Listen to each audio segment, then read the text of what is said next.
MDA Responde presenta el programa semanal Noticiario Docente.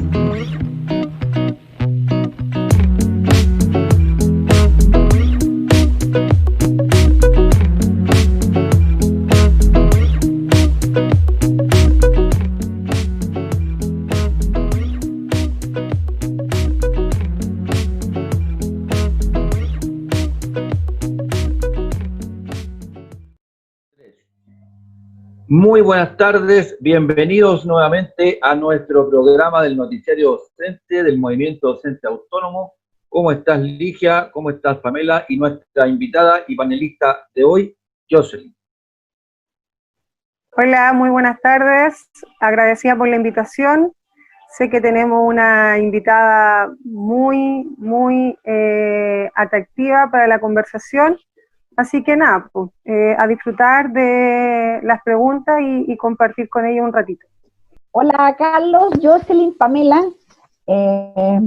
Hoy día tenemos una invitada mujer y yo quisiera aprovechar en esta oportunidad para hacer un homenaje a una mujer importante en nuestro país, madre de la que fue primera presidenta de nuestro país, la señora Ángela Geria Gómez, quien falleció hace algunos días, que fue alguien que sufrió los rigores de la dictadura y gran defensora de los derechos humanos, una mujer íntegra y de grandes valores. Por lo tanto, corresponde que como profesores, como mujeres en este caso, le rindamos un homenaje a una persona que fue tan importante para el tema de derechos humanos en nuestro país.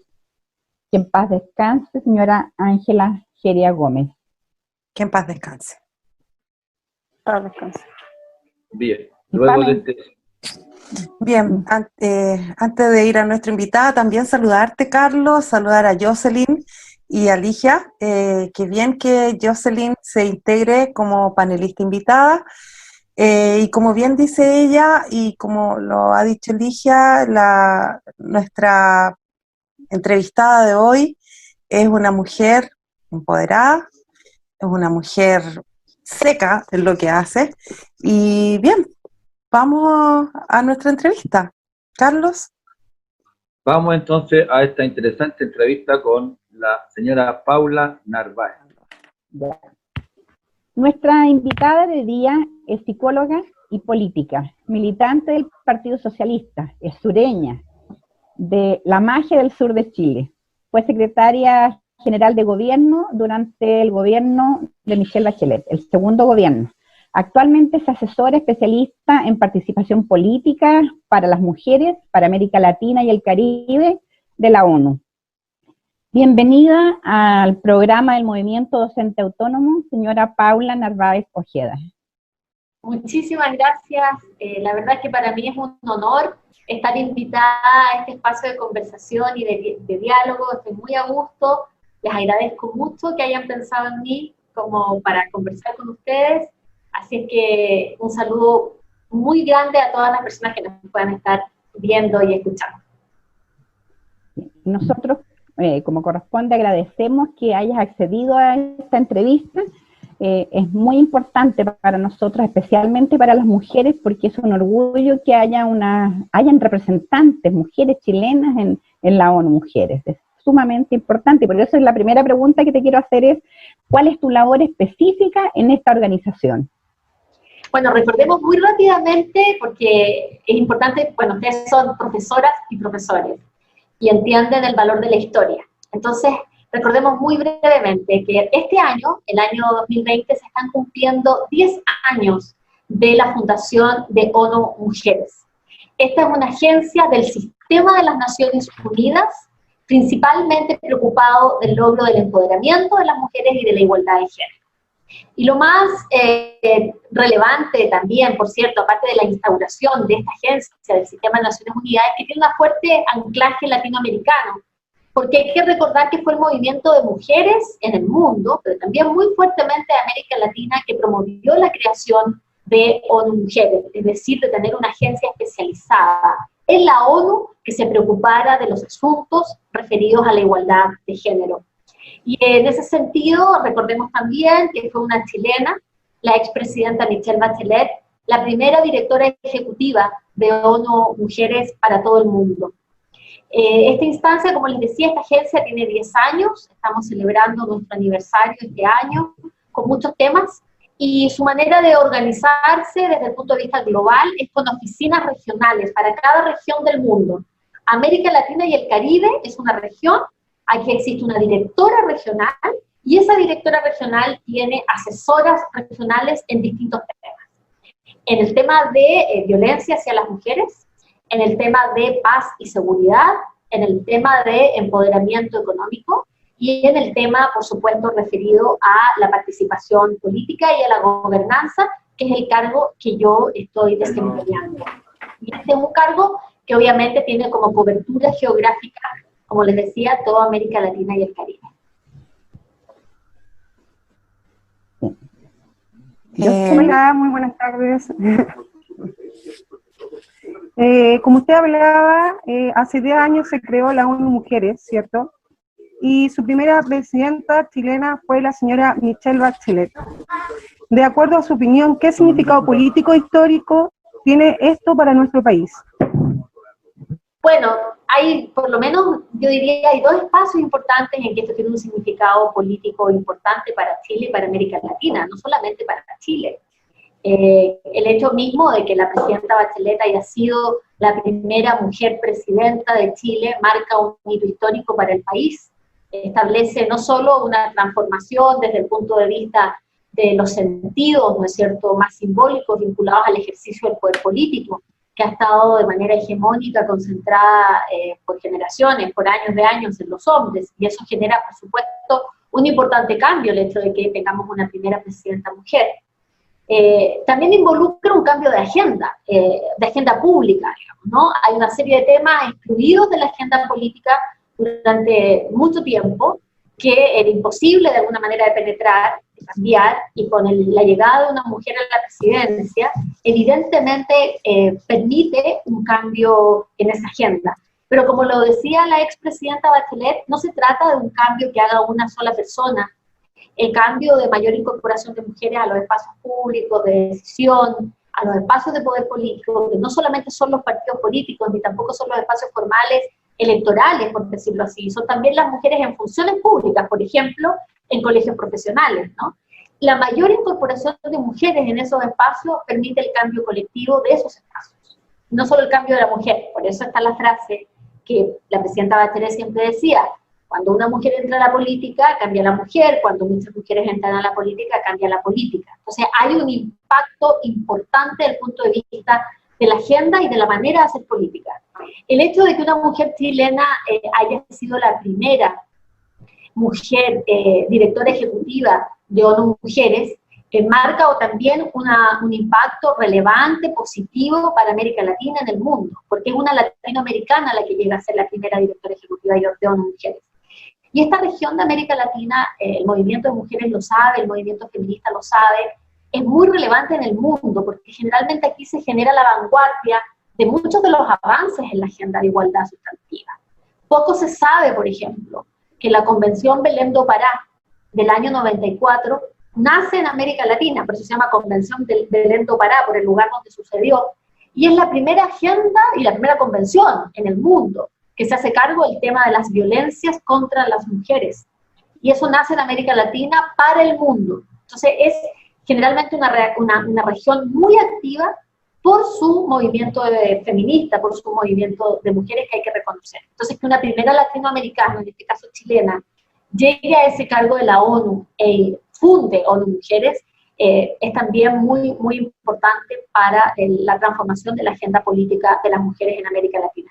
A mí me gusta verlo también traducido entonces en agenda política, no solamente desde el punto de vista simbólico, que es muy importante, yo para nada lo subestimo, creo que es muy relevante, pero también lo es desde el punto de vista del contenido de las agendas que se discuten en los distintos espacios intergubernamentales, ¿no? Que son, por ejemplo, la Conferencia Regional de la Mujer, por dar un espacio, ¿no? O sea, por señalar un espacio donde se toman decisiones muy importantes que luego se deben transformar en políticas públicas en los países para el mejorar, ¿no es cierto?, las condiciones de vida de las mujeres.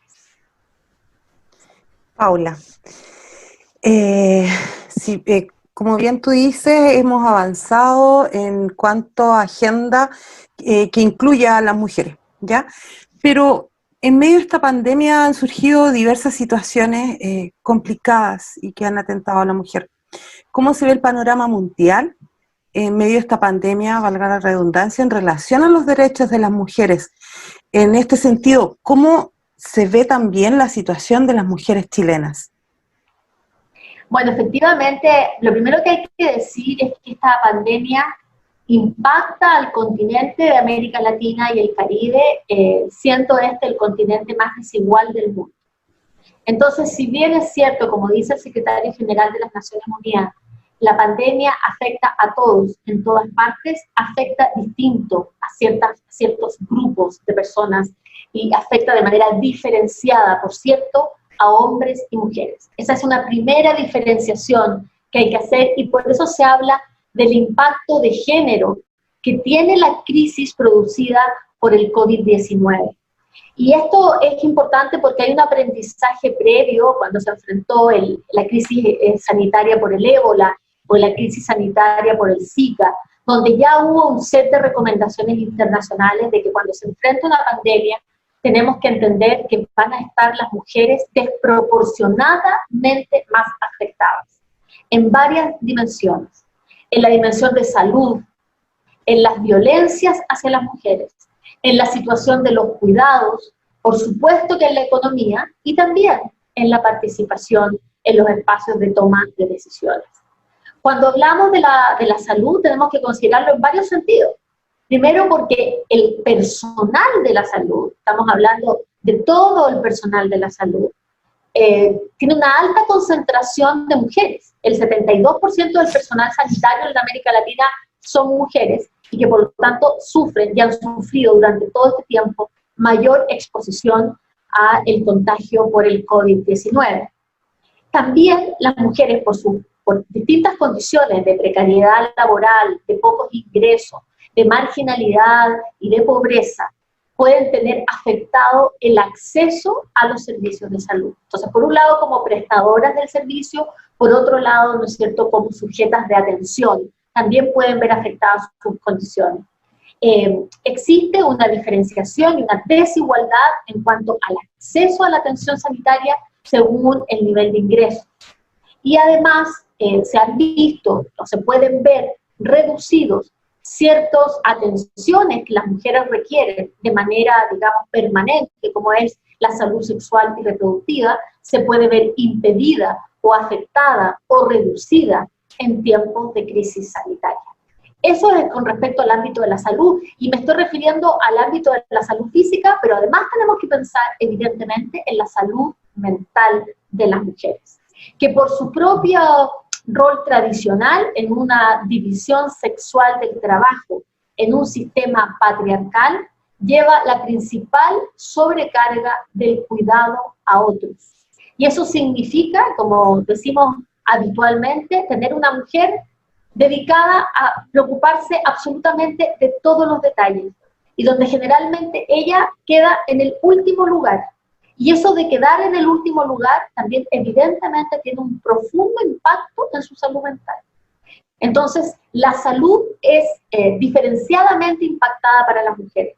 Yo no quiero decir con esto que los hombres no se vean impactados. La invitación que hacemos es a ponernos lentes de género para ver el impacto diferenciado y que cómo podemos, a través de los programas que se desarrollan, de las políticas, de las medidas que se ponen a disposición de la población, se tiene en consideración esta diferencia.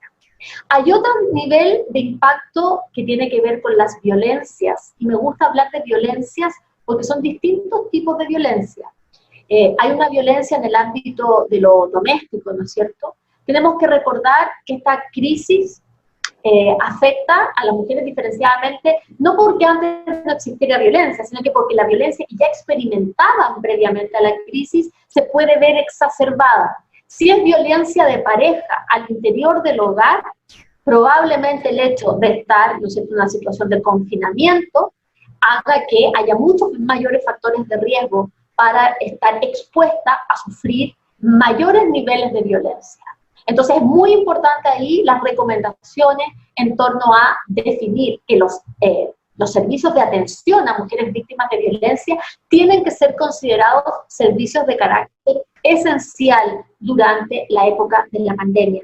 No pueden quitarse esos servicios, tiene que haber un número disponible, tienen que haber otro tipo de medidas innovadoras que muchos países de la región han puesto en marcha para poder atender la situación de las mujeres. Hay que recordar que 1 de cada 3 mujeres ha vivido violencia a lo largo de su vida, según las cifras de América Latina. Que el 12% de las mujeres de América Latina ha sido víctima de violencia física o de violencia sexual. Que en el caso, por ejemplo, de Brasil, ha habido en esta época de pandemia un 50% de incremento en las denuncias por violencia de género.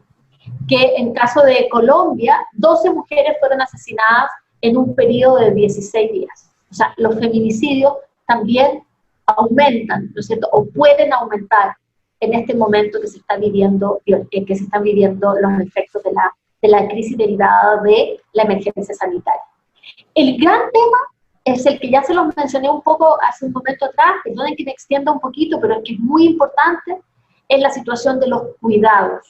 O sea, las mujeres dedican entre 22 y 42 horas a la semana al trabajo de cuidado no remunerado. Esto es entre 1.7 más tiempo que los hombres. O sea, es desproporcionado el tiempo que las mujeres dedican a los cuidados. Esto obviamente genera una mayor carga, ¿no es cierto? Esto también tiene un impacto en el ámbito de la educación, porque el cuidado lo asumen las mujeres, pero también lo asumen o lo pueden asumir niñas y adolescentes, que les impide entonces seguir con sus clases en caso de que hubiesen clases remotas u otro tipo de modalidades que se puedan estar implementando para dar continuidad a los estudios. Dejamos fuera a aquellas niñas que ayudan a su madre, ¿no es cierto?, en las labores de cuidado. Entonces también tiene un impacto negativo en el acceso a la educación y en la continuidad de los estudios. Esto evidentemente genera en la mujer, que hay que tener claro, ¿no es cierto?, que no son cuidados solo en materia de niños y niñas y el cuidado doméstico. Estamos hablando de cuidado a personas que puedan tener alguna enfermedad, incluso personas que pueden venir convalecientes del COVID, puede estar con COVID, y va a ser probablemente una mujer quien cuide a esa persona, pero también personas que puedan tener enfermedades crónicas y que están bajo el cuidado de las mujeres. Pero el cuidado no solamente es ese, el cuidado también es afectivo, estar preocupado de las emociones de los demás, y cómo se está sintiendo la pareja, cómo se están sintiendo los niños y niñas, y cómo se siente la mamá adulta mayor, el papá adulto mayor. Esa excesiva carga de preocupación tiene un profundo impacto en la salud, tanto física como mental de las personas. Se afecta también la economía de las mujeres, porque los principales sectores que han tenido que cerrar por efectos de la crisis es el sector servicios o el sector turismo, sectores que son intensivos en contratación de mano de obra femenina, porque también hay una fuerte concentración de mujeres en el mercado informal del trabajo, donde también se ve un impacto importante producto de la crisis. Entonces, la reducción, el freno de los ingresos es muy alto, dramáticamente alto, en mujeres y en jóvenes. Y por último, yo les decía la participación en los espacios de toma de decisión, porque si bien esto es como una pirámide, en la base hay mucha mujer trabajadora de la salud, ¿no es cierto? Mucha mujer apoyadora en el ámbito comunitario, mucha mujer apoyadora en el ámbito municipal, mucha mujer trabajadora en el nivel de la base. Pero a medida que vamos subiendo en la escala de las decisiones, empezamos a ver menos mujeres, y entonces en la visión de la toma de decisiones empieza a estar fuera el impacto diferenciado de género, porque no hay mujeres en esos espacios. Entonces, evidentemente también impacta la capacidad de toma de decisiones de las mujeres. Cuando tú hablas del impacto de género, nosotros como docentes, sobre todo como profesoras, no estamos alejadas de eso, al contrario, lo vivimos día a día, considerando que hemos tenido que quedarnos en casa, hacer trabajo remoto, trabajo a distancia, y seguir con el cuidado de la casa y de los niños. Y muchos niños, los hijos, no entienden que la mamá en algunas horas está trabajando, porque ellos entienden que la mamá cuando trabaja Entonces, claro, nos vemos agobiadas, es un poco violento. Y con respecto también a lo que hablabas tú de la violencia, el secretario general de las Naciones Unidas ha instado a todos los gobiernos a que hagan de la prevención y la gestión de la violencia contra las mujeres una parte fundamental de sus planes. De respuestas también ante este COVID-19, ¿qué propuesta tiene la ONU para las mujeres en este flagelo, ante este flagelo? Bueno, como yo les decía hace un momento atrás, desde el punto de vista de la violencia, es fundamental el considerar, ¿no es cierto?, los servicios de atención de violencia como servicios de carácter esencial. Segundo, o sea, eso es muy importante porque si quedaban establecidos como servicios de carácter esencial, entonces en la normativa, por ejemplo, se permitía que permanecieran abiertos esos servicios de atención y las mujeres tuvieran dónde acudir. Que se establecieran líneas directas de atención, que se estableciera al mismo tiempo, ¿no es cierto?, el funcionamiento de hogares de acogida, de manera que las mujeres pudieran seguir teniendo un espacio de referencia y de protección y de refugio en caso de tener que necesitarlo, con la debida protección sanitaria que evidentemente se necesita. Se requiere también de articular iniciativas de carácter comunitario, es decir, las mujeres suelen en el nivel comunitario poder activar con vecinas, por ejemplo, niveles de alerta, que les permita a ellas tener una suerte de circuito de cómo actuar en caso de ser víctima, qué teléfono llamar, a qué puerta poder golpear. Incluso hubo una campaña muy interesante a propósito de esto de la virtualidad, de poder establecer un símbolo, ¿no es cierto?, una señal que la mujer pudiera darle a una amiga, vecina, conocida, servidora pública, que sin decir la palabra violencia pueda mostrar con el símbolo que está viviendo violencia para que esa mujer pueda recibir ayuda. Por supuesto significa dotar de recursos y de presupuesto a los servicios que generan estas atenciones. Por supuesto significa mantener la capacitación de los funcionarios que son operadores de la justicia. Es importante que, por ejemplo, se puedan extender las medidas precautorias en el caso, ¿no es cierto?, de que se haya que renovar algún trámite judicial, pueda renovarse automáticamente a propósito de que se está en confinamiento y no se puede ir a hacer los trámites que se requieren a un determinado servicio. Entonces es capacitar, es dotar de recursos, es mantener los servicios esenciales, es poner este tema en el debate público y que sea parte de las campañas.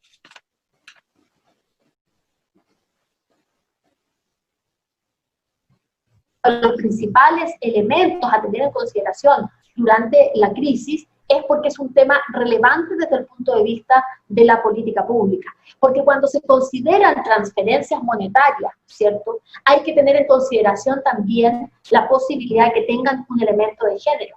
¿Qué pasa si el dinero, como suele ser, es un elemento que genera una fuerte desbalance del poder entre hombres y mujeres?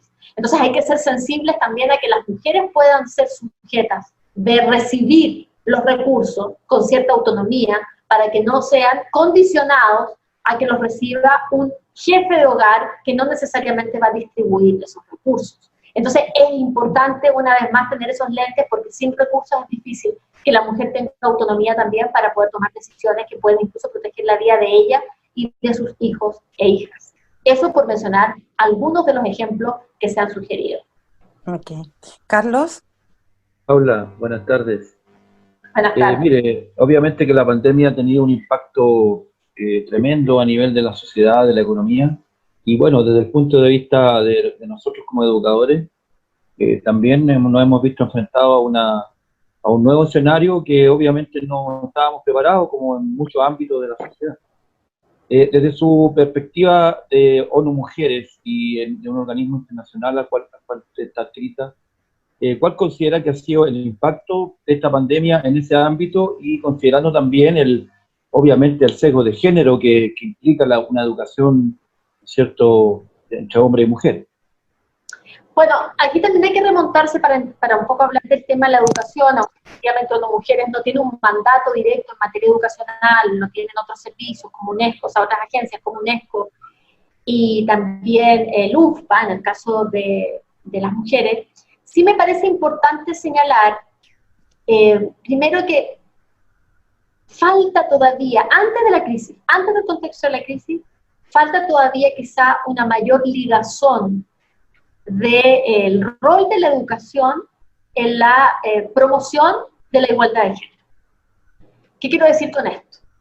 Que por décadas, incluso sostenidamente, quizás podríamos señalarlo desde mediados del siglo XX, hay una fuerte y gradual incorporación de mujeres al ámbito educacional, ¿no? Estoy hablando a la educación formal, ¿no? De incorporación de mujeres a la educación formal.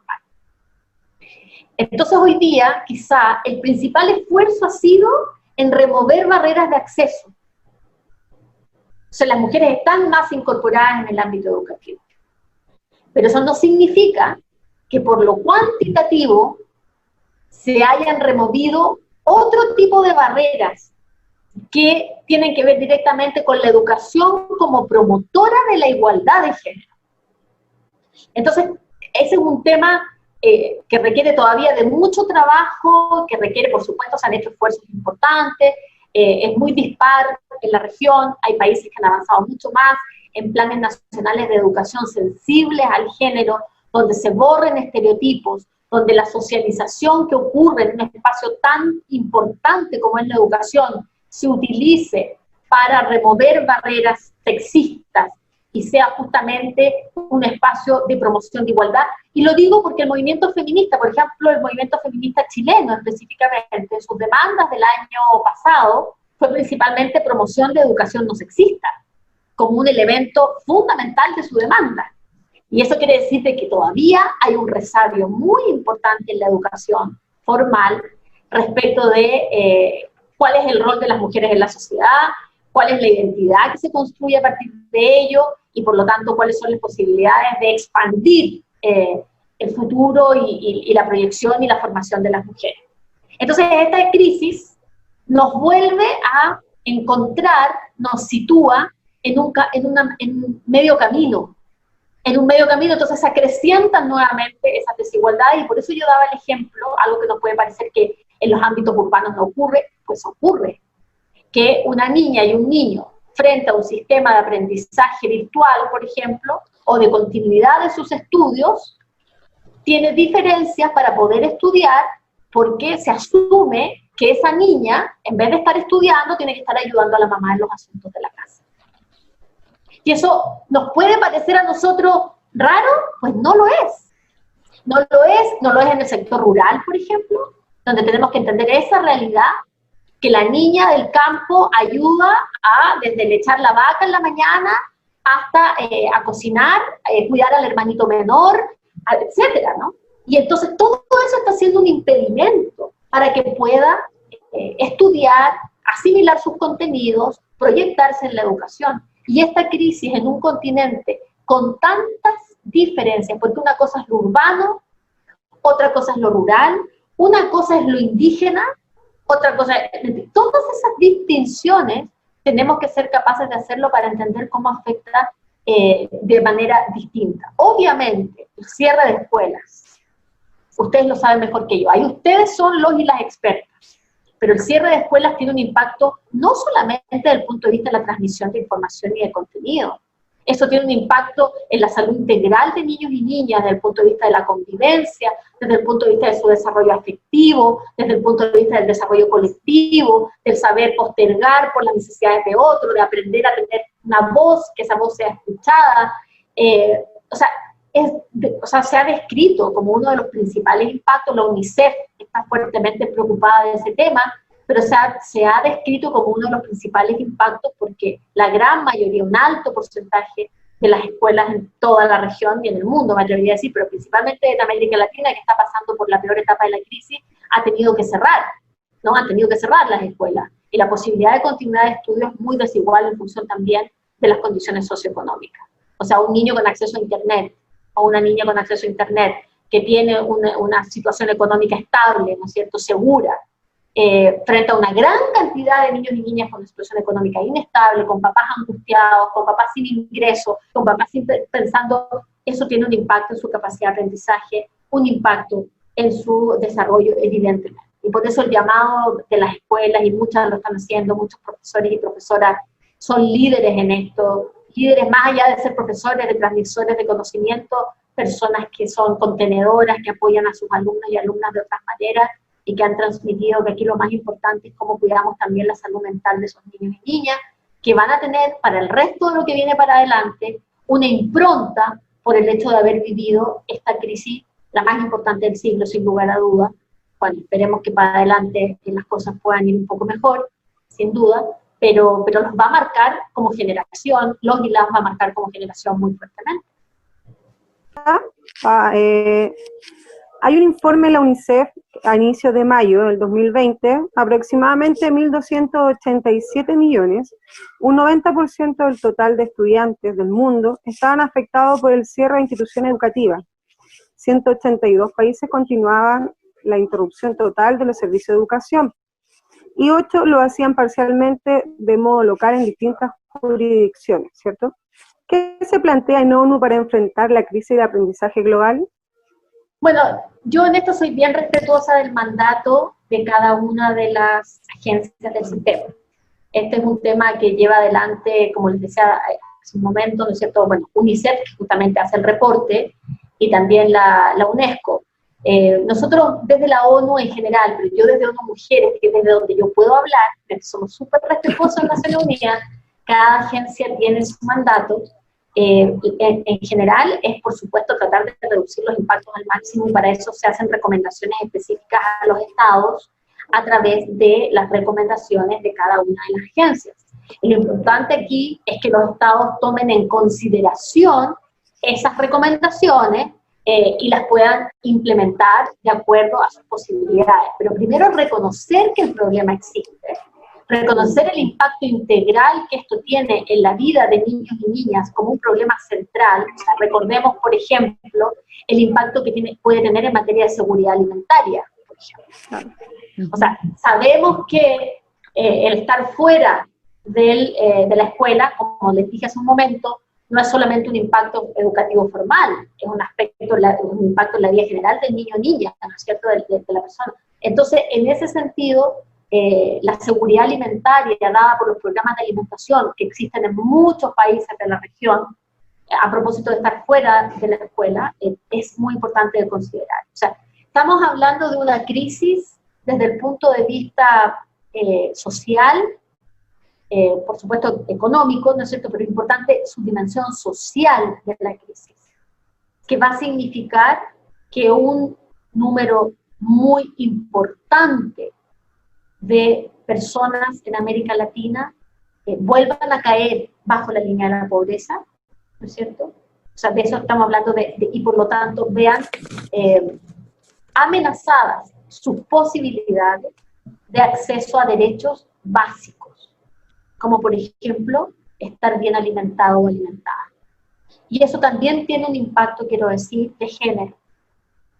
Y me atrevo a hablar del tema de seguridad alimentaria, que es un tema que ve la FAO, tampoco nos vamos a meter nosotros ahí, pero como tenemos el lente de género, esto como de alguna manera siempre uno puede mirarlo desde las mujeres y desde las niñas, y todavía existe en muchos espacios la costumbre, la conducta, la idea de alimentar más al hombre que a la mujer, de entregarle más proteína al niño que a la niña, y con eso impactar diferenciadamente su capacidad de desarrollo.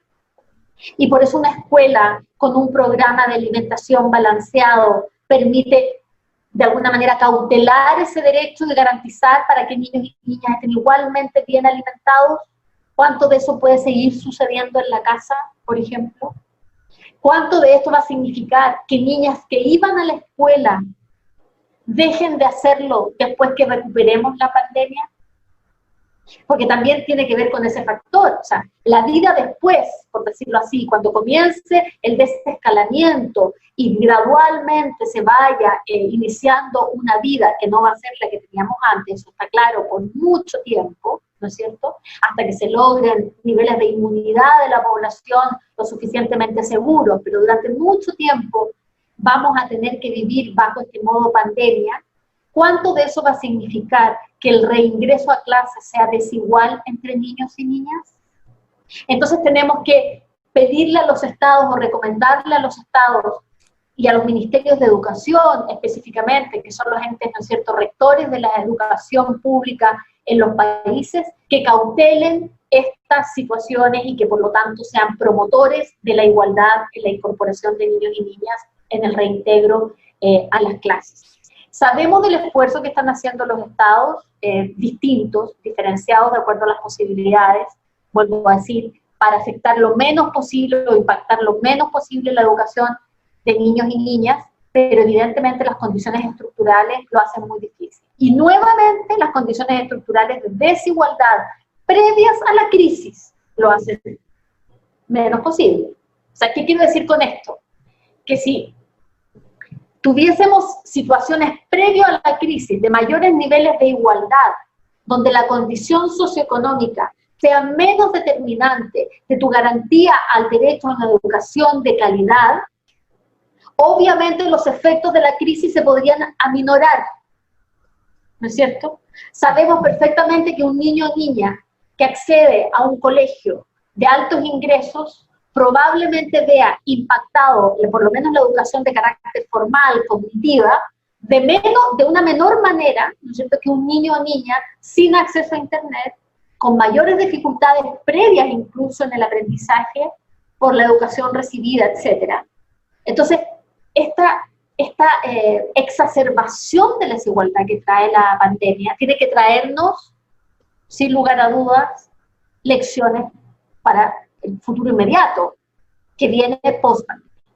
O sea, vuelve a cobrar todo el sentido de luchar por una educación, ¿no es cierto?, que promueva la igualdad, por una educación de calidad, por una educación pública fuerte, con un Estado fuerte que cautele la garantía de un derecho fundamental como es la educación. O sea, vuelve a surgir aquí, y lo dice la CEPAL, esto no es ninguna propaganda lo que estoy diciendo. Esta crisis dejó al descubierto, y lo han dicho presidentes del mundo de todo tipo de colores políticos, han dicho, esta crisis dejó al descubierto la necesidad de tener estados garantes de derechos.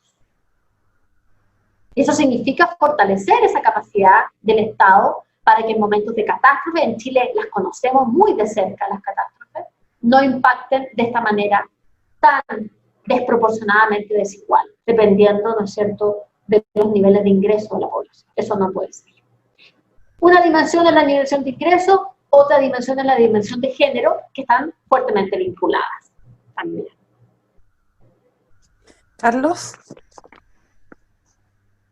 Paula, obviamente que esta pandemia va a significar un antes y un después. Va a haber un cambio en el escenario y en el tablero geopolítico del mundo, por lo que usted acaba de decir, respecto a cómo se configura un nuevo concepto del Estado, ¿ya? Muy similar tal vez a lo que ocurrió durante la crisis económica del 29, cuando los Estados simplemente tuvieron que cambiar, ¿ya? Ahí aparecen las teorías keynesianistas, aparece lo que es un nuevo rol del Estado, ¿ya? Y aquí la verdad que estamos viendo que esta pandemia va a generar nuevamente un escenario distinto, donde tenemos la confrontación entre China y Estados Unidos, que por un lado también se ha mantenido en una tensión, y que también dejó un poco al descubierto las políticas neoliberales en el caso de Estados Unidos, por ejemplo, donde Trump simplemente está privilegiando lo económico por sobre lo sanitario, y tenemos un tremendo desastre en Estados Unidos. Entonces, desde ese punto de vista, bueno, sabemos que usted ya nos dijo que respeta cada postura dentro de lo que son las Naciones Unidas, pero desde el punto de vista de la ONU, ¿cuáles serían los escenarios y cuáles serían las posibles alternativas que se barajan ante esta nueva escenario mundial que vamos a tener post pandemia? Bueno, miren, yo invito porque a seguir de alguna manera lo que han sido las intervenciones públicas del secretario general Antonio Guterres, el secretario general de las Naciones Unidas, en estas últimas semanas, porque, bueno, Naciones Unidas cumple 75 años, ¿no? Y evidentemente en este cumpleaños de las Naciones Unidas tenemos que recordar el origen de las Naciones Unidas. Y el origen de las Naciones Unidas tiene que ver justamente con un acuerdo de los estados a nivel, ¿no es cierto?, mundial, de comprender que al centro de nuestra preocupación tienen que estar los derechos humanos de las personas, derechos humanos, se entiende, ¿no? Pero hoy día, con muchas lecciones aprendidas, porque sabemos que, por ejemplo, estos modelos de producción que se han llevado adelante han impactado fuertemente nuestro medio ambiente, y que ese medio ambiente afectado como está hoy día, nuestro planeta, nuestro ecosistema, evidentemente también tiene un impacto en la salud de las personas. Y no olvidemos nunca, y vuelvo a decir aquí, que la salud de las personas vuelve a ser impactada también en función de sus condiciones socioeconómicas, de género, de etnia, de edad, etc. Entonces, tenemos que tener una conciencia global para comprender que lo que me pasa a mí impacta en lo que le pasa al otro, y lo que le pasa al otro me impacta a mí. Tener conciencia de esta intersección, pero al mismo tiempo de esta interdependencia que existe, ¿no? Naciones Unidas en eso llevaba años, advirtiendo, primero la OMS advirtiendo de que una pandemia era una amenaza real para la humanidad. La OMS, con muchos expertos, con estudiosos, ¿no es cierto?, habían anticipado que una cosa como esta podía pasar. Pero las agencias del sistema de las Naciones Unidas estamos para recomendar, estamos para decir esto puede pasar, pero los estados son soberanos, son autónomos para tomar sus decisiones. Y en los espacios multilaterales, y ahí hay una clave fundamental en lo que usted me pregunta, porque hay que fortalecer esos espacios multilaterales, está la posibilidad de que los estados lleguen a acuerdos para que en conjunto se tomen medidas, sabiendo la interdependencia que existe entre todos y todas, ¿no es cierto?, y por lo tanto la relevancia de llegar a esos acuerdos y poder cumplir con esos compromisos. Entonces aquí se necesita no el debilitamiento del multilateralismo, sino que el fortalecimiento del multilateralismo, es decir, los foros globales, la posibilidad de llegar a convenciones, la posibilidad de llegar a consensos del mundo y respetar eso, luego transformar eso en políticas públicas de los países, va a ser condición crítica y fundamental.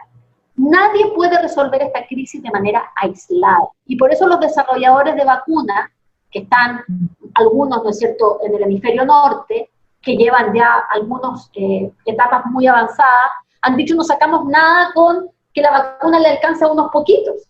Entonces hay todo un plan, ¿no es cierto?, desarrollado por la ONU, que se llama Solidaridad, donde se han involucrado algunos países, para que justamente los fondos que puedan tener, ¿no es cierto?, para tener acceso a la vacuna, lleguen a los países pobres, o de medianos ingresos también, porque si no, la amenaza, ¿no es cierto?, de un recontagio va a estar siempre presente. Entonces no sirve que se salven unos pocos. Aquí tiene que ser pensado a nivel global e integral. El multilateralismo es un espacio para eso. La integración, aquí todo lo que sea separar, dividir, segregar, no conduce a nada.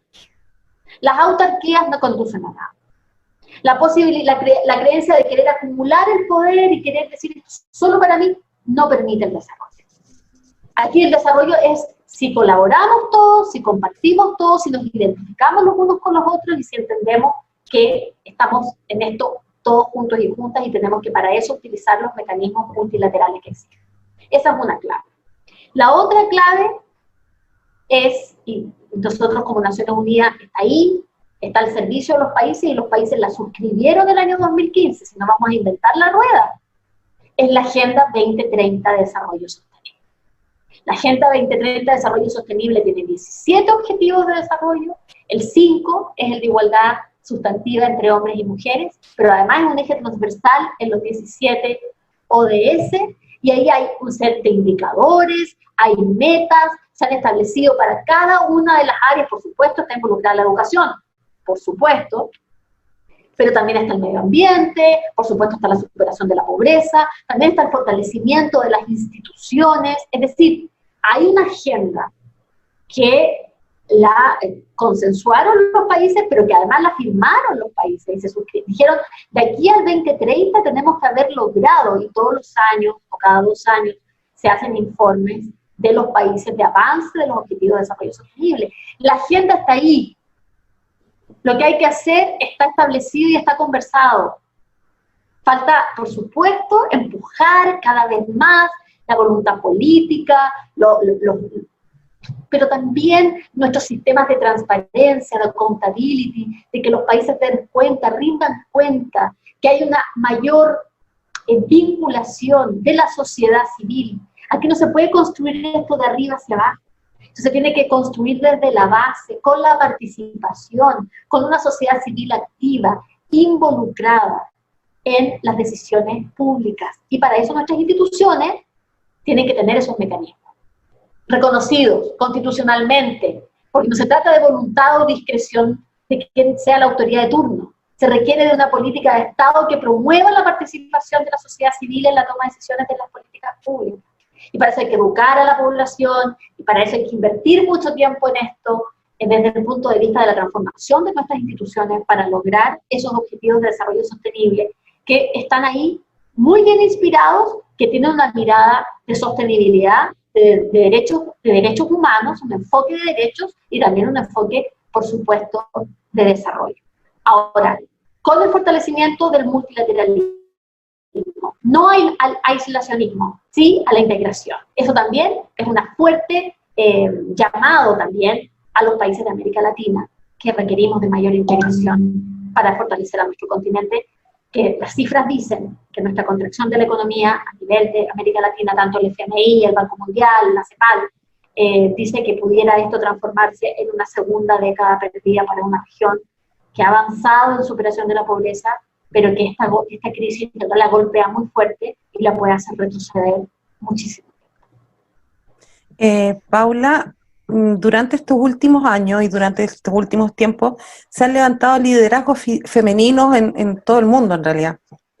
Sin embargo, preocupa que esta pandemia de una u otra forma afecte a estos liderazgos o que se produzca un retroceso en cuanto a los derechos y a los espacios que han ganado las mujeres. ¿Qué piensas tú o cómo ves tú esta situación? Bueno, primero yo quiero decir que la participación y la fuerza como política de las mujeres en los espacios públicos está siempre amenazada. O sea, las mujeres han tenido una lucha de todo un siglo, de todo el siglo XX, bueno, podríamos irnos más atrás, pero para ponernos un plazo, ¿no?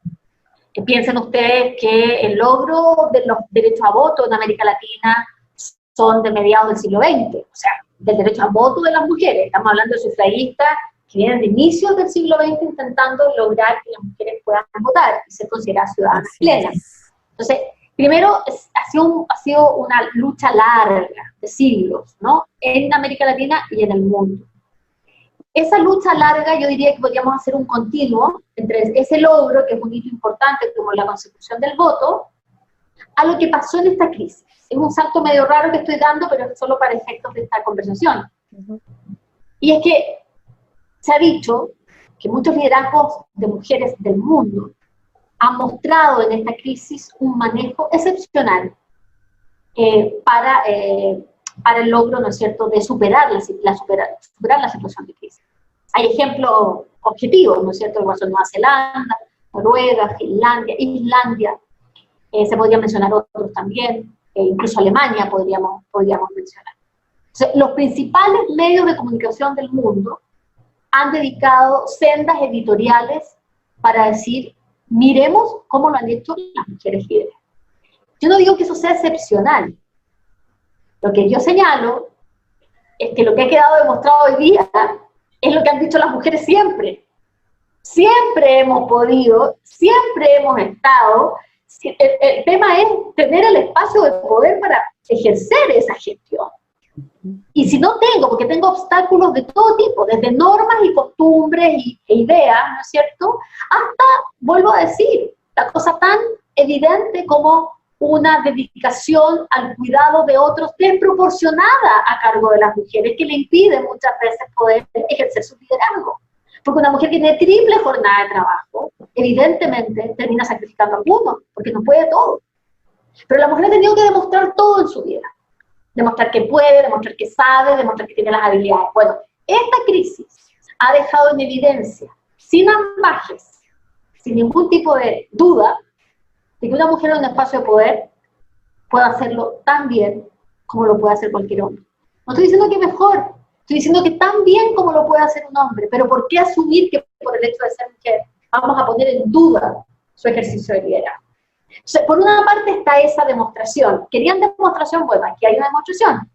Pero segundo, agreguémosle a eso que ha mostrado un ejercicio de liderazgo inclusivo, de comunicación horizontal, transparente, pero que además se ha hecho cargo de algo súper importante en una crisis, que son las emociones. La emoción de las personas en una crisis es un elemento crucial para el manejo de la crisis. Porque cuando estamos en una situación de crisis, todo nuestro orden preestablecido se nos derrumbó. Por eso es una crisis. Así me viene mi parte psicóloga, porque soy psicóloga. Eso es una crisis. Es decir, cuando todo lo que yo consideraba que era, deja de ser. Chuta, se me instaló una crisis, ¿no es cierto?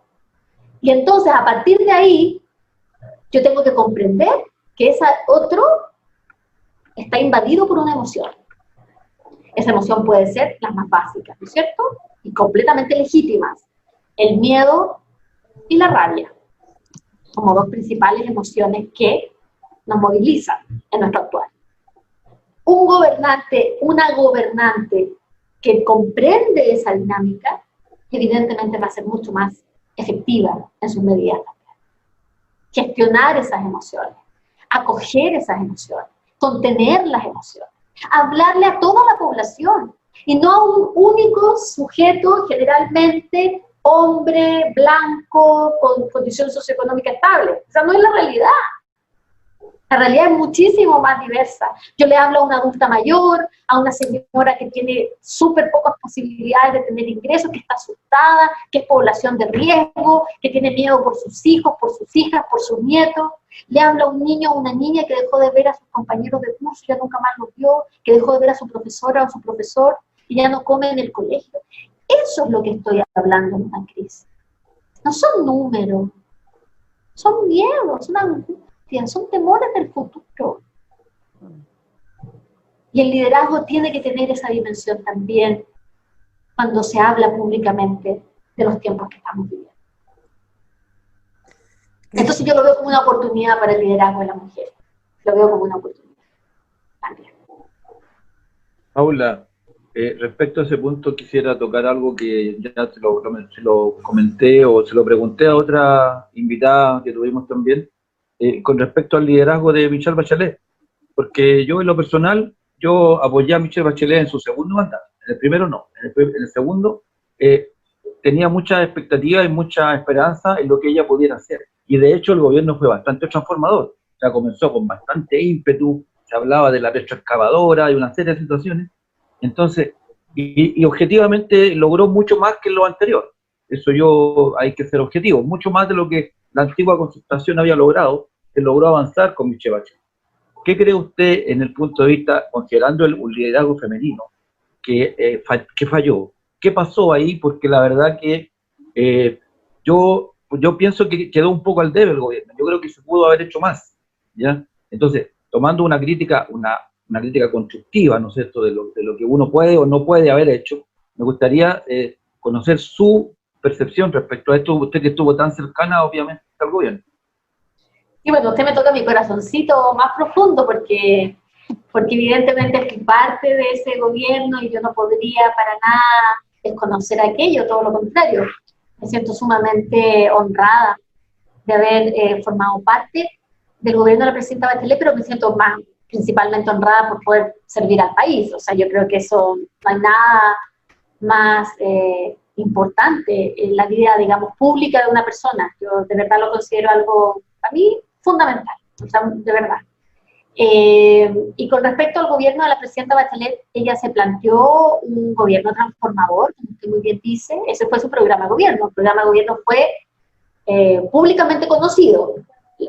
Alguna gente dice que no se vota por el programa, pero me imagino que un gran número importante, y que algunos votan más bien por la persona, en fin, hay los cientistas políticos y analistas dicen muchas cosas, pero yo me imagino que hay un mix de cosas, ¿no? Sin lugar a dudas, el liderazgo de ella, un liderazgo extraordinario, un liderazgo que tiene muchos de estos elementos que yo estaba hablando previamente, que los trajo digamos, a relucir ella desde su primer gobierno, en el 2006, ya tenía mucho de ese sello. La presidenta Bachelet rompió muchos esquemas, corrió el cerco, fue una mujer que habló en lo público de cosas que nadie hablaba en lo público. O sea, por ejemplo, por ejemplo, temas más considerados, entre comillas, femeninos, ella los hablaba el 21 de mayo en el Congreso Nacional, digamos. Entonces, la presidenta Bachelet rompió mucho y construyó una agenda de igualdad, yo les diría que desde su primer gobierno muy fuertemente. O sea, no recordemos la pensión básica solidaria, que hoy día se dice fácil y se dice rápido, pero la pensión básica solidaria fue todo un proceso de transformación, la reforma previsional del 2008, con todos los problemas previsionales que sabemos tenemos y que siguen sin resolverse muchos de ellos, pero la pensión básica solidaria con un fuerte componente de género fue diseñado en el gobierno de la presidenta Bachelet. Entonces creo que ya desde su primer gobierno ella mostraba la necesidad de hacer una transformación. Y el segundo gobierno ella se lo planteó y así lo dijo: yo no voy a ser segunda vez presidenta a hacer de lo mismo, hay que transformar muchas cosas, hay que reformar muchas cosas. Y fue un gobierno de reforma, y como todo gobierno de reforma es un gobierno muy complejo, donde se alcanza a hacer mucho, porque mucha gente, yo escucho que dice de pronto hoy día, con los ojos de hoy, no con los ojos de hace 4 años atrás o 3 años atrás, dice, bueno, pero tenían mayoría en el Congreso. A mí me tocó estar en el Congreso muchas veces, y por supuesto parlamentarios de gobierno, no es que sea lineal, o sea, yo soy parlamentario de gobierno y voto a ciegas por lo que el gobierno me plantea. Eso no es así. Eso no es así. O sea, tú puedes tener un proyecto de ley, querer avanzar en un proyecto de ley, y así todo tener muchas resistencias de tu propio sector, ¿no? En muchos temas. Y porque el Congreso de la Nación no es un buzón. El Congreso de la Nación es fundamental, es un poder del Estado, y es un legislador, y por lo tanto no es colegislador en nuestro sistema constitucional, pero tiene una fuerte, digamos, un fuerte poder para poder legislar. Entonces eso no hay que olvidarse, no hay que mirarlo en menos. Sin lugar a dudas, la propia presidenta Bachelet dijo: avanzamos en áreas que eran fundamentales, que habían sido prácticamente intocadas. Siempre se puede avanzar más. Nos faltaron cosas, sin lugar a dudas. Yo misma siempre siento en mi cartera lo que a mí la presidenta me encargó, que era haber podido lograr aprobar la ley de identidad de género. La dejamos en la puerta del Congreso, lamentablemente, porque fue después de la mixta, ¿no? Y se aprobó en el gobierno actual, y había yo querido aprobarla para que la presidenta lo hubiese promulgado, pero bueno, no se pudo. Pero esto se entiende que es una ley de Estado y que por lo tanto trasciende a los gobiernos. O sea, eso también hay que ser generoso en eso, ¿no? No importa que la estrellita se la ponga el gobierno, aquí lo que importa es que el Estado y que por lo tanto Chile sea mejor como país, independientemente de la administración de turno. O sea, eso es tan relevante, ¿no? Pero bueno, entonces yo tomo sus palabras y digo, efectivamente, primero reconocer que fue un gobierno de reforma, que intentó, y no solo intentó, sino que también avanzó en temas estructurales. Ustedes son un sector, educación, especialmente relevante en la agenda del segundo gobierno de la presidenta Bachelet, con sus avances y sus no avances, o con sus menos avances, con sus críticas, etcétera, pero con yo diría, un diálogo permanente con los gremios, un diálogo permanente con dificultades, yo lo vi de cerca por mis colegas ministros, por supuesto, y también desde el punto de vista del colegio de profesores. Entiendo que no fue fácil, los asistentes de la educación, o sea, también hay una complejidad, pero lo que no hicimos nunca, creo yo, y eso sí es importante reconocer, fue cerrar la puerta al diálogo. Yo creo que el diálogo se mantuvo, y con avances en algunas cosas muy, muy interesantes, con otros avances más discretos, y por eso es que es tan importante gobernar con luces altas, digo yo, no con luces bajas, porque esto trasciende un gobierno y hay que seguir reforzando aquellas cosas que hayan podido quedar en el camino.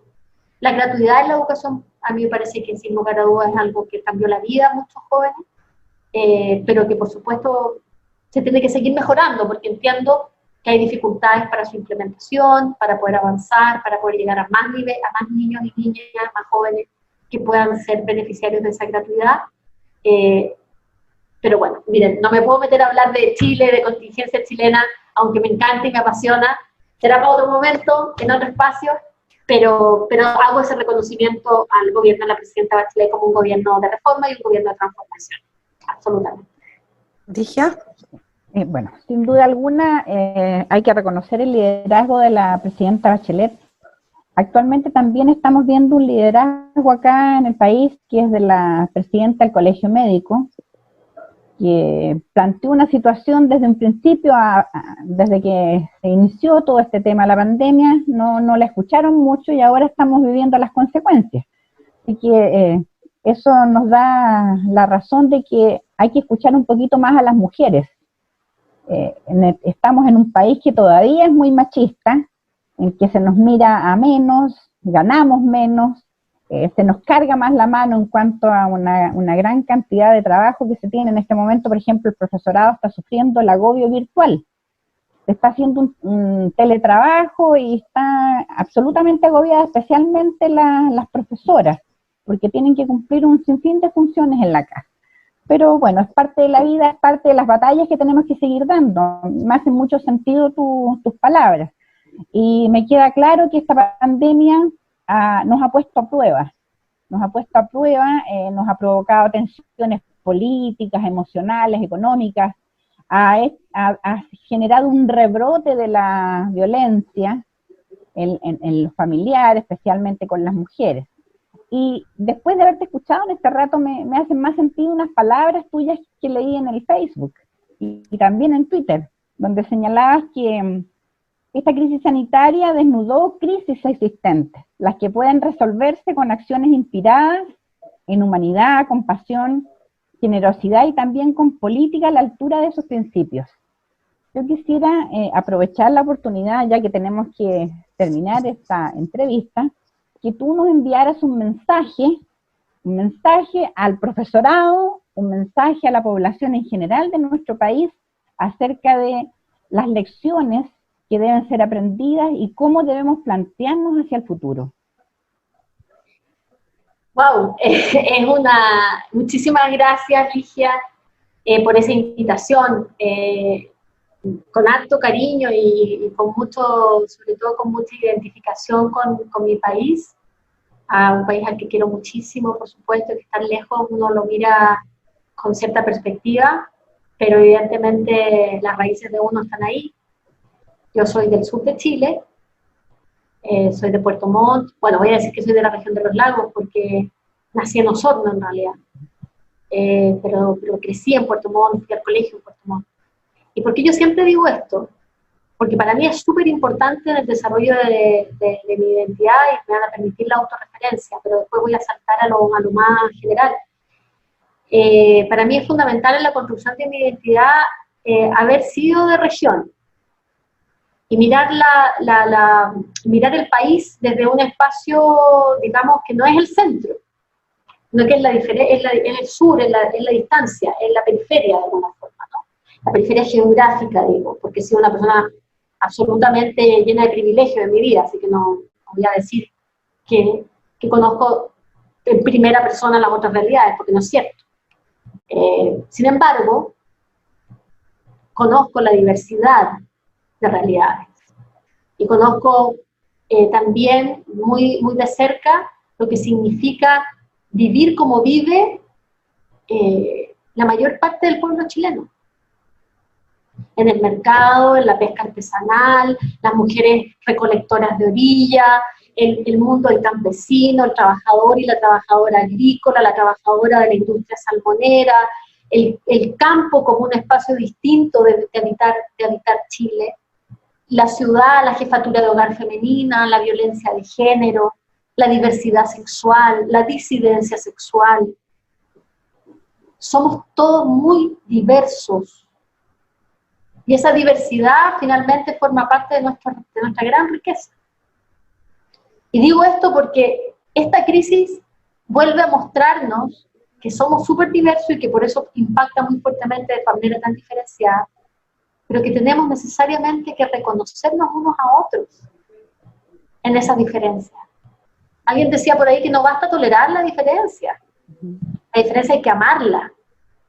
Hay que sentirla como un valor adicional. después de esta crisis que nos ha azotado de esta manera, que nos ha dejado al descubierto algo que todos sabemos, y es que la muerte está siempre muy cerca. Y nadie quiere hablar mucho de la muerte. Pero hay que hablar de la muerte. Porque yo siempre he pensado, no solo por esta crisis,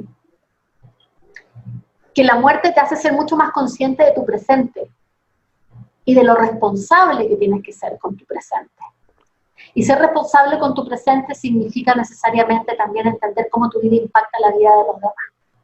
Que no basta con decirle al otro cómo tiene que actuar, o esperar que otros actúen de la manera que es necesaria para que exista el desarrollo.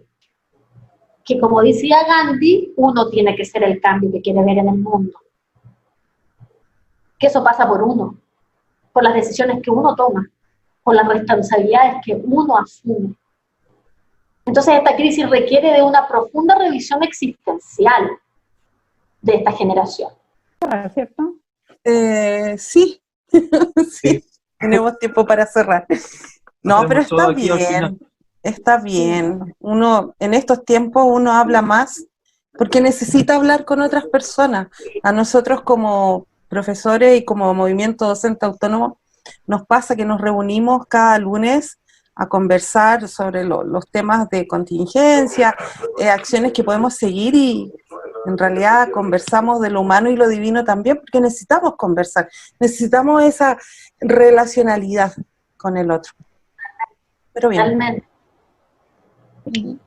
Bueno, no sé si quieres terminar lo que estabas hablando para después cerrar. No, bueno, yo, a propósito de que usted me recordaba ese tweet o ese posteo, ya no recuerdo, solamente decir que yo creo que la humanidad y esta capacidad justamente de comprender el valor de nuestra diversidad y de ser sensibles a estas diferencias para poder superar la desigualdad. En el gobierno de la presidenta Bachelet decíamos, la desigualdad es, yo creo, una profunda herida que existe en Chile, y eso sanarlo, eso hay que superarlo. Y esos valores creo que necesitan llevarse a la política, es decir, la política no está separada de esa dimensión. La utilidad de la política es muy necesaria desde el punto de vista de que la gente realmente comprenda que la acción política permite la transformación de los países. En el caso del continente de Latinoamérica, porque quiero decirles que esta es una situación que atraviesa América Latina en general. O sea, cada país tiene su especificidad, por supuesto, pero la superación de la desigualdad es sin lugar a dudas un elemento estructural para poder lograr mejores niveles de vida para todos y todas, y para evitar y prevenir que futuras situaciones de crisis puedan seguir afectando de esta manera como han afectado en esta actual. Y por lo tanto la superación de la desigualdad requiere de un rol del Estado fuerte, y requiere, por supuesto, de una adecuación institucional, es decir, que las instituciones de los distintos países se adecúen, se fortalezcan en sus distintas dimensiones para hacerse cargo de lo que significa la superación de la desigualdad. Nuestra economía y los modelos económicos también requieren de profundas transformaciones, porque está claro, ¿no es cierto?, que modelos productivos como los que se llevan en América Latina, se ha dicho históricamente, los organismos internacionales lo han dicho, es imposible que los modelos, ¿no es cierto?, que el modelo económico de América Latina, centrado principalmente en la explotación de recursos naturales y de materias primas, pueda permitir un desarrollo y un salto en el desarrollo a esos países si no se entiende que los shocks externos, ¿no es cierto?, tan dependientes del resto de la economía global, cosa que no va a cambiar, sin lugar a dudas, ¿no es cierto?, vaya siempre a ser un factor de riesgo para esos países, para nuestros países. Entonces, esos niveles para poder saltar en materia de productividad también, para que el modelo económico asuma que es necesaria una diversificación, una mayor también inversión en lo que significan las personas, para que ese modelo económico también mejore, se requiere una fuerte inversión en las personas, en trabajadores y en trabajadoras, en profesionales, en mayor innovación, en mayor desarrollo. Es decir, se requiere sin lugar a dudas de una fuerte decisión y de inversión en esas dimensiones para poder enfrentar lo que viene. No se puede hacer más de lo mismo. Y yo vuelvo a decir, vuelvo a poner el componente que lo dije durante la conversación, que son políticas públicas construidas con la gente, con la sociedad civil organizada, por supuesto. Bien. Agradecemos, Paula, tu participación en nuestro programa y, como te dije al iniciar, orgullosa de tener una mujer chilena trabajando en la ONU Mujeres, y especialmente una mujer sureña, porque por lo general siempre la gente de Santiago tiene más posibilidades, y en este caso estamos viendo que una mujer del sur de Chile, nacida en Osorno, que ha vivido en Puerto Montt, está ahora en Panamá representando a la mujer chilena en mejorar las políticas, o sea, la representación política de las mujeres. Así que agradecemos tu presencia en nuestro programa y agradecemos tu trabajo. Y te deseamos el mayor de los éxitos en esta etapa que todavía te queda. Muchísimas gracias. Yo les agradezco a ustedes de todo corazón por esta invitación y la posibilidad de tener esta conversación. Muchísimas gracias. Un abrazo fraternal y solidario a todos, y solo una palabra de consuelo y de condolencias también a todas las familias que han perdido a sus seres queridos. Bueno, yo súper orgullosa porque si bien yo soy del centro, soy de San Antonio, del primer puerto de Chile, pero soy de provincia, y los que somos de provincia sabemos cuánto nos cuesta llegar de repente a un puesto, a un lugar. Entonces, que una mujer de provincia, aparte, nos esté representando tan bien. O sea, esté en ONU Mujeres. Con esta despedida de Paula Narváez, en esta interesante entrevista, también aprovechamos de despedirnos hasta el próximo programa. En este programa queda claro, pudimos constatar que las mujeres chilenas tenemos muchas posibilidades y hay que aprovechar, y no podemos perder los espacios que hemos ganado. Tenemos que superar la situación que nos ha provocado esta pandemia y que se lleven a cabo, que se ejerzan los liderazgos femeninos. En este sentido, tenemos varios liderazgos que se están viendo en estos momentos de mujeres, y eso hay que aprovecharlo. Hay que ver el ejemplo de Paula, que ha llegado a la ONU Mujeres siendo una profesional de provincia, y eso hay que relevarlo, es súper importante, porque por lo general siempre tenemos la idea de que todo ocurre en Santiago y el resto es como que no existimos. Así es. Interesantes lecciones nos quedan desde esta entrevista. Harto que hacer también, harto que aportar también nosotros desde nuestro rol como docentes y también como mujeres. Para mí fue un agrado poder escucharla, como bien también se lo dije, orgullosa de que una mujer de provincia, porque yo también soy de provincia, esté representándonos en ONU Mujeres. Bien. Agradecida de la participación, un poco aportó, y qué bueno que se dé la oportunidad de que una mujer empoderada a conocer qué es lo que se está trabajando, y también a incitar a las demás mujeres que se atrevan a trabajar en eso. Bueno, con estos comentarios tan interesantes, estamos dando término a este 14º programa del Noticiario Docente del Movimiento Docente Autónomo. Recuerden seguirnos en nuestras plataformas, que son, Ligia, Facebook, Twitter, Instagram y canal YouTube. Síganos. Síganos. Nos vemos el próximo jueves. Chao, Jocelyn. Chao. Chao, cuídense. Chao. Igual.